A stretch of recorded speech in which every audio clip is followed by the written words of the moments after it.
Hello everybody and welcome to the Homework Helper for section 3.7. We're doing this one with a live studio audience at first period. Say hello, first period.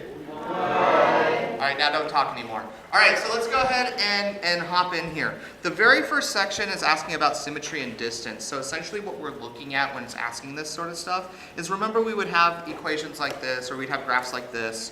We'd have our parabola, and then we would try to do things like find the line of symmetry, and then we would try to find the d values between the line of symmetry and our x-intercepts. So this is going to be kind of playing with that idea and getting us a little bit more fluid with what's going on there. So let's go ahead and do number one. So number one, we get a quadratic equation. It says a of x equals x, and then it says 10 minus x. And so we have to find the following. And so what we're going to be doing is we're going to be plugging in these numbers. We're going to start with a of 3.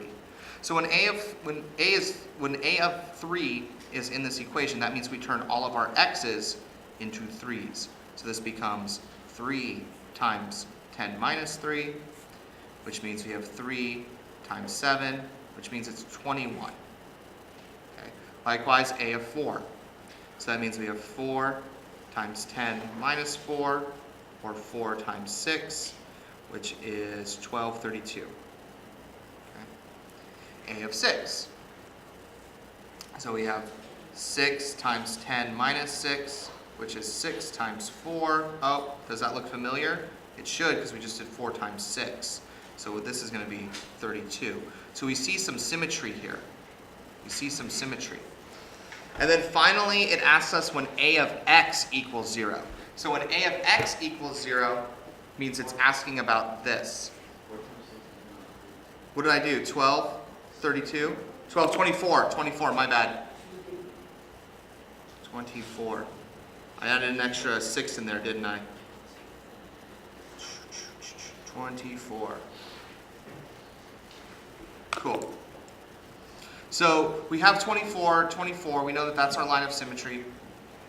We have a of x is 0, so in this case, we're going to have this part be 0. So 0 equals x, and then 10 minus x. So we know that whatever value is here will cause it to be 0, and we know whatever value is here will cause it to be 0. So if this were 0, we would know that 0 equals x, so we know that x equals 0. So we know that one of our points is 0, 0.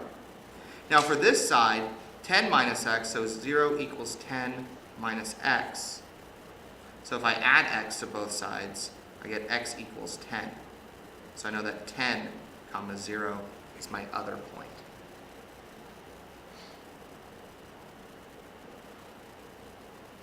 Questions?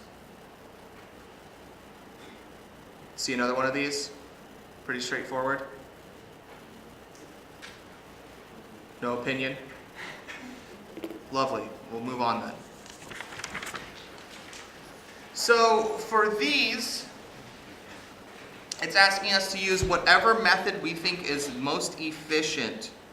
So the methods that we typically seem to enjoy are factoring, vertex form, graphing, table, but table I think makes me want to rip my face off, and then quadratic formula. Since we just learned the quadratic formula, I'm kind of inclined to use the quadratic formula just so that we see what that looks like. So I'll zoom in here. The quadratic formula, of course, is negative b plus or minus the square root of b squared minus 4ac all over 2a. This is 100% something that should be on everybody's note card. Whether or not you like using it, it is the ultimate safety net. It's like having a parachute. You can always figure out what the answer is based on this. So we'll go ahead and start with this one. I mean, honestly, factoring this is probably the easiest way, right? Because isn't this, well, is it the easiest way? Actually, I don't know. I don't know if factoring really works for this one. Because like, what numbers add to 17 but multiply to 60? I'm kind of having a hard time with that. 12 and 5? Is that right? Yeah. So we got x plus 12, x plus 5 equals 0.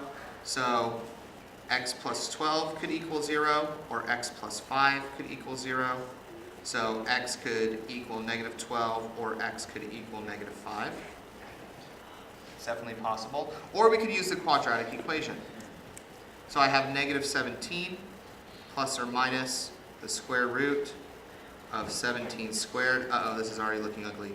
Minus 4 times 1 times 60. Ooh, this looks really ugly. All over 2 times 1. Okay. This will get us there, but you can see if we can factor it, factoring is the easiest way.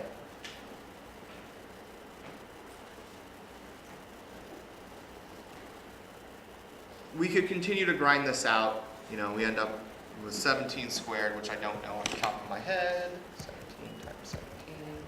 286. Oh my gosh. Or 89. Minus, I gotta do a 60 times 4, which is 120, 240. So minus 240. Oh my gosh. Square root of whatever that is, which is actually 49, which is 7. Right?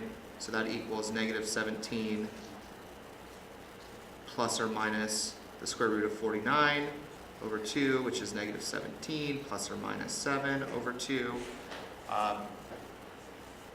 Yeah, so the quadratic function works. Is it the fastest way though? No. But if it's not a nice and clean factor like this, right? You know how many times we've come across it and we couldn't find these numbers?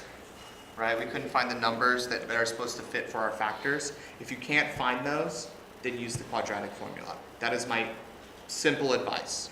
If you can find the factors, do the factored form. If the factors don't work, do the quadratic equation. All right. Finally, let's go to the go section. It wants us to graph stuff. This is easy. We have x squared plus 8x plus 13. For this one, we'll be completing the square, right?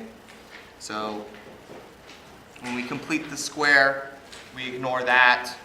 We get x squared plus 8x, and then b over 2 squared, so 4 squared, so plus 16. Now if I added 16 here, that means I have to subtract 16.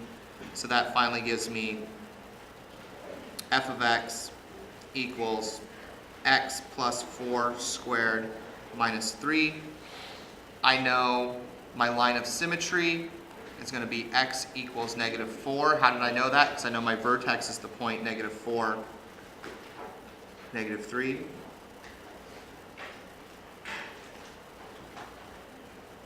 And we can go from there. But I don't want to hold you guys up. I want to make sure you guys get to your next class. So we can just graph from there, find our x-intercepts, y-intercepts, and our vertex, which we already did. Best of luck, everybody.